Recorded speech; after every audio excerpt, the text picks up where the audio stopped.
अनिल मिश्रा की तो औकात भी नहीं है बाबा साहब के खिलाफ एक शब्द बोलने के लिए। वो शायद उनको 2 अप्रैल 2018 याद नहीं है कि अनिल मिश्रा जो कह रहे हैं कि बी एन राव साहब ने संविधान लिखा है, तो फिर उन्होंने आरक्षण का क्यों प्रावधान किया उसमें? अब यही तो समझने वाली बात है। और ये हंसी का विषय हमारे लिए तो ये कहते हैं कि बी एन राव ने संविधान लिखा, लेकिन जो उसमें आरक्षण का प्रावधान दिया है, जो वंचितों को उसमें न्याय की बात की गई, आर्टिकल 16(4) दिया गया है, आर्टिकल 341 दिया गया, आर्टिकल 342 दिया गया है, और जो अल्पसंख्यकों को जो उसमें अधिकार दिए गए, माइनॉरिटी के जो राइट दिए गए, क्या वो राइट देता बी एन राव? अगर इन्होंने संविधान लिखा था तो इन्होंने फिर संविधान जलाया क्यों था आरएसएस वालों ने? जब 1949 में जब देश आज़ाद हुआ था, जब तिरंगे को उन्होंने अपमान किया और उस तिरंगे के अपमान के साथ इन्होंने भारत के संविधान के प्रतियां जलाई गई थी, क्या उनको तब नहीं पता था कि बी एन राव ने लिखा है, किसने लिखा है? ये इनका जो एक मैनिपुलेशन है, जो समाज को एक भ्रमित करने का, और जो इस समय हमारा जो SC ST OBC का जो इस समय भाईचारा जो क्रिएट हो रहा है, ये इसको मैनिपुलेट करने का एक तरह से अनिल मिश्रा जी का एक कह सकते हैं कि आरोप है और प्रत्यारोप बनाने की कोशिश की कर रहे हैं। ये कॉन्स्पिरेंसी है ये पूरे मनुवाद की और ये ब्राह्मणवादी बाबा साहब का अस्तित्व मिटा पाएंगे? नहीं, मुझे नहीं लगता कि वो अनिल मिश्रा की इतनी औकात है या उसके चाहने वालों में इतनी औकात है कि वो बाबा साहब का अस्तित्व मिटा पाए। बाबा साहब कोई इंडियन बेस लॉयर नहीं थे, इंडियन बेस कोई राजनीति नहीं। आज वो पूरे यूनिवर्सल बन चुके हैं। भारत का एक जन बच्चा आज बाबा साहब का सम्मान करता है। बाबा साहब के जो हक अधिकार की लड़ाई है, जो जन पक्ष की लड़ाई है, जो दबे कुचले वंचित लोगों की लड़ाई है, आज वो बच्चा बाबा साहब का नाम लेकर, बाबा साहब के चरणों में श्रद्धा सुमन अर्पित कर आज बाबा साहब के मिशन की तैयारी में, मूवमेंट की तैयारी में। उसका तो आप जो कह रहे हो कि अनिल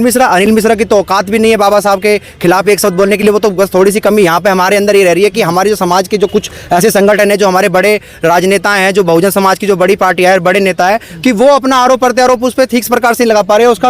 उसका कैसे काउंटर ठीक नहीं कर पा रहे। लेकिन आज अगर देखा जाए, जैसे कि आप बता रहे कि अनिल मिश्रा जो ग्वालियर हाई कोर्ट के जो एडवोकेट है, वो इस तरीके से बाबा साहब पर आरोप लगा रहे हैं। आपने देखा नहीं कुछ हमारे समाज के कुछ बहुत सारे आदमी भी बोल रहे हैं, अंग्रेजों का एजेंट भी बोल रहे हैं, किसी की आज तक हिम्मत नहीं हुई बाबा साहब पे उंगली उठाने की, तो अनिल मिश्रा को कहां से ताकत मिल रही है? आप ये देखिए, जिस तरीके से आप बता रहे कि अंग्रेजों के एजेंट थे वो, आप उन खुद को देखो, जो उनकी पार्टी के आरएसएस के जो नेता थे, सावरकर को देख लो, गोलवकर को देख लो। आरएसएस गोलवकर का एक बयान आप देख लो, जो इतना गलत उस प्रकार का व्यवहार कर रहे हैं कि अभी आपने एक इंटरव्यू में देखा होगा कि वो बोलते हैं कि हम नंबी पदार ब्राह्मण को साउथ में भेजते थे कि वहां से एक पहला जो बच्चा शूद्रों का होगा वो नंबी पदार ब्राह्मण का होगा और उसको कास्ट एंड प्रियोरिटी होगी। ये इस तरह की बात करते हैं। क्या ये जो हमारे जो शूद्र तथाकथित शूद्र कहने वाले जो लोग हैं, क्या इनको समझना चाहिए कि ये किन कॉन्स्पिरेसी फंसे हुए? क्या उनका जो मिश्रण होगा, क्या हम तभी पवित्र होंगे? ये इस तरह की मानसिकता वाले आप कह रहे हो कि सावरकर की बात करते, गोलवकर की बात करते हैं, ये तो सब अंग्रेजों के एजेंट थे। अंग्रेजों की उन्होंने गुलामी करी है और आज उस गुलामी का यही प्रतीक है और यही उसका वंशज है। बाबा साहब का अपमान कहाँ तक ठीक है, कहाँ तक जायज है? नहीं, मैं समझता हूँ कि बाबा साहब का जो पिछले 10 साल के अंदर जो बाबा साहब का स्टारडम बढ़ा है, बाबा साहब को जो रुतबा भारत के पूरी राजनीति में बढ़ा है, भारत की हर राजनीतिक पार्टियों में बढ़ा है, मैं समझता हूँ ये उसको काउंटर करने के लिए बाबा साहब के विरोध में बोला जा रहा है। आप जैसे देख लो कि जो कांग्रेस गवर्नमेंट हुई, चाहे पूरा महागठबंधन कह सकता हूँ मैं, कभी जो इंडियन LOP है, पूरा महागठबंधन आज बाबा साहब का नाम लेकर, जय भीम का नारा लगाकर, जय भीम का उद्घोष कर जनसंख्या कानून की, जाति गणना की बात कर रहे हैं और 50% जो रिजर्वेशन की रीच है उसको बढ़ाने की बात कर रहे हैं। तो ये उसको काउंटर करने के लिए बाबा साहब को कैसे कह सकते हैं अप्रेस करने की जो बात है, ये अनिल मिश्रा द्वारा की जा रही है। ये भी कह रहे हैं जो SC ST एक्ट है ये भी गलत है पूरी तरीके से, शायद उनको भी खत्म कर देना, शायद उनको आरक्षण को भी खत्म कर देना। शायद उनको 2 अप्रैल 2018 याद नहीं है कि जब सिर्फ एक मिश्रा नामक एक सुप्रीम कोर्ट के जस्टिस ने वहाँ पे उसमें थोड़ा सा अमेंडमेंट किया था और उसके बाद रोडों पे किस तरीके से संसद से लेकर रोड से लेकर संसद तक किस तरह के लोग हमारे समाज के लोग जो रोड पर आए थे और उन्होंने किस तरीके से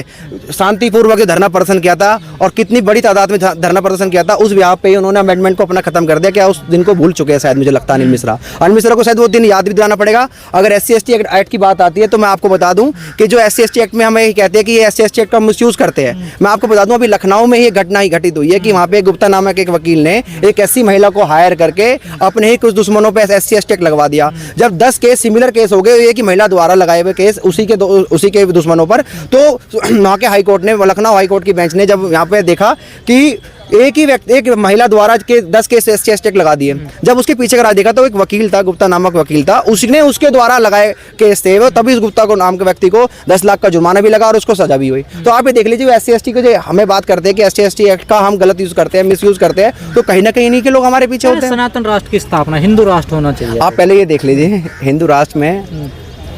सबसे पहले हिंदू राष्ट्र की जो बात करते हैं, मैं तो समझता हूँ कि भारत का एक भी गांव हिंदू राष्ट्र नहीं है। मैं तो समझता हूँ कि जो भारत के मुसलमानों को 90% मुसलमानों के कहते हैं कि ये हिंदू है, इनके अंदर कहीं ना कहीं हिंदू का जीन्स है, हाँ DNA है। आप ये देखो हम तो आज भी आपको इस बात को कह रहे हैं ना कि अगर 90% भारत का मुसलमान हिंदू है तो आज अपने आप हिंदू धर्म की अच्छाई बताकर, हिंदू धर्म की सच्चाई बताकर, हिंदू धर्म की जाति व्यवस्था को छुपाकर उनको हिंदू बनाने का काम करें आप। मैं तो चाहता हूँ कि भारत के हर मुसलमान हिंदू बने। आप भी हम भी सपोर्ट करते हैं इस चीज़ का कि भाई बना के दिखाओ आप, लेकिन आप कहाँ पे कौन सी जाति में रखोगे उनको? ब्राह्मण में रखोगे, क्षत्रिय में रखोगे, वैश्यों में रखोगे, शूद्र में रखोगे, कौन सी जाति में रखोगे आप? इस भारत के हिंदू धर्म की इतनी समझ सकते हो कि इसकी जड़ जड़ में जातिवाद है, जड़ जड़ में इसमें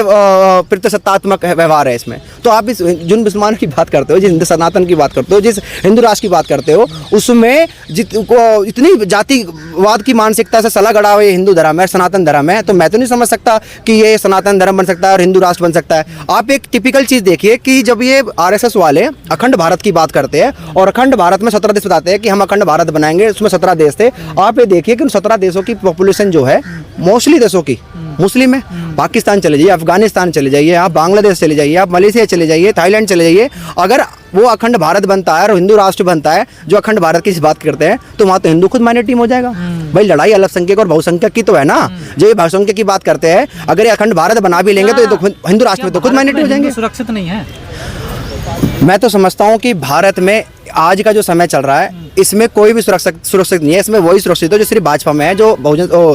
सिर्फ बीजेपी पार्टी में, वही व्यक्ति सुरक्षित है इस समय। राम भद्राचार्य वो कह रहे हैं 470 सीट लानी पड़ेंगी, 80% हिंदू होना पड़ेगा तब जाके भारत हिंदू राष्ट्र होगा। आप इनसे ही पूछिए जो ये बात करते 470 सीट लाने की, ये तो अभी 400 पार की बात कर रहे थे, ये तो खुद 200-250 पे सिमट गए इस बार भी। तो ये 400 सीट की बात ये करते हैं, ये पूर्ण तरह से एक हिंदुओं को बलगराने का काम है और उसमें खासकर जो हमारी जाति के जो कह सकते हैं जो बहुजन समाज के लोग हैं उनको बरगलाने का काम है, जो उनको ये हिंदू धर्म की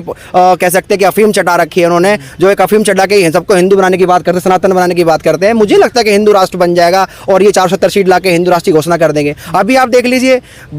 जिस संविधान का राज है तब CGI सुरक्षित नहीं है, IPS सुसाइड कर लेते हैं, रायबरेली में हरिओम वाल्मीकि को पीट कर मार दिया जाता है, पेशाब चटवाया जाता है, तो हिंदू राष्ट्र में क्या होगा फिर? आप ये देखिए कि जिस तरह की हिंदू राष्ट्र की बात करते हैं, आपने कहा कि हिंदू राष्ट्र में कौन सुरक्षित है, और आपने जिस तरह की ये अभी एट्रोसिटी बताई कि एट्रोसिटी किस प्रकार से मनीष वाई कुमार पूरन कुमार जी के साथ क्या हुआ, हमने वहाँ पे खुद अच्छे से वहाँ पे देखा कि एक IPS और उसकी जो उनकी वाइफ थी वो महिला सीनियर IAS थी, उनके साथ जब इस तरह की घटना हो सकती है, तो मैं तो उन लोगों को समझाना चाहता हूँ जो हमारे समाज के लोग, जो हमारे बहुजन समाज के लोग, जो हमारे दलित वर्ग के लोग जो हिंदू बने बैठे हैं, सनातन धर्म की बात करते हैं, क्या एक व्यक्ति जो सीनियर IPS है और उनकी वाइफ जो सीनियर IAS है, जूता उछाला गया, सबसे बड़ी पोस्ट होती है देश में। देखिए अब आप ये देखिए, अगर इनको संविधान के बारे में थोड़ी सी भी नॉलेज होती, जिस संविधान की बात करें, जो संविधान BN राव ने बनाया कि जो संविधान के अनुसार जो भारत का जो CJI होता है, chief justice is equal to president होता है। अगर प्रेसिडेंट किसी भी कारण में से अगर कुछ हो जाता, दुर्घटना घटित हो जाती है, तो उस समय CJI को प्रधानमंत्री को राष्ट्रपति बना जाता है। और आपने हिदायतुल्लाह और VV गिरीवाला का अगर आपने पढ़ा होगा उसमें, तो जब वहाँ पे जाकिर जो थे, डॉक्टर जाकिर अली जब राष्ट्रपति थे, उनकी डेथ के बाद उनको बनाया गया था हिदायतुल्लाह जो CJI थे उस समय, तो इज इक्वल टू वो तो CJI तो राष्ट्रपति के पद के